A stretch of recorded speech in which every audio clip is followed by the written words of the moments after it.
সামনে 21, 22, 23 ফাল্গুন ইসালের সওয়াব রমাদানে পড়ছে। আপনাদের যাওয়ার দায়িত্বটা কিন্তু আরো বেড়ে গেছে। কেন? এশিয়া মহাদেশের পৃথিবীর সবথেকে বড়, শুধু এশিয়া নয়, পৃথিবীর সবথেকে বড় তারাবির জামাতটা কিন্তু ওখানে হবে। কি কথাটা মনে ভুল বললাম? হ্যাঁ, ভুল হয়ে গেল। আপনার কি বলে, জামাতের যে লাইন কাতার, টুকরো টুকরো, অনেক জায়গায় টুকরো টুকরো হয়, বড় কাতার হয় না। মক্কা শরীফ মদিনা শরীফ বাদ দিয়ে ওইটার সাথে তুলনা করবেন, ওটা তো এক্সেপশনাল। ও ছাড়া পৃথিবীতে যত তারাবির নামাজ হয়, এই ফুরফুরা শরীফে ইসালে সাহেবের সবথেকে বড় তারাবির নামাজ। কি কথাটা মনে ভুল হয়ে গেল?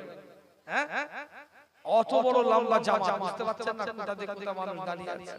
আল্লাহ পাক কবুল করেন, সকলে বলেন আমিন। এশিয়া মহাদেশের সবথেকে বড় মাহফিল 21, 22, 23 ফাল্গুন ইসালের সওয়াব এবারে রমাদানে পড়েছে। 891 খ্রিস্টাব্দ থেকে হচ্ছে মুজাদ্দেদ জামান প্রতিষ্ঠিত।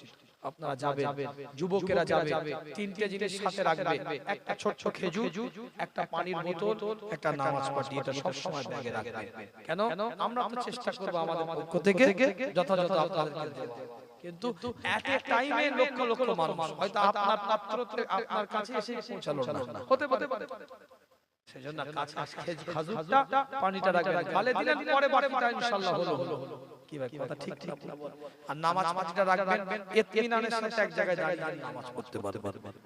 এখন অনেকে রোজা না রেখে অসুস্থ মানুষ যাবে, এখন দিনের বেলায় হোটেলে খাবেন না, অনুরোধ রইল।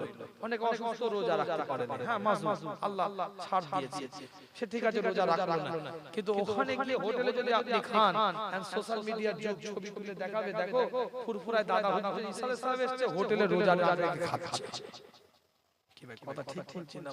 সাথে ব্যাগে রাখবেন, নুকিয়ে খাবেন, ওপেন খাবেন না। খেতে তো হবে, আপনি রোজা যখন রাখেন, ইসলাম আপনাকে যখন ছাড় দিয়েছে, খেতে তো হবে, কিন্তু প্রকাশ্যে খাবেন না, লুকিয়ে খাবেন। কি ভাই, কথা ঠিক বললাম না ভুল বললাম? আল্লাহ পাক কবুল করেন।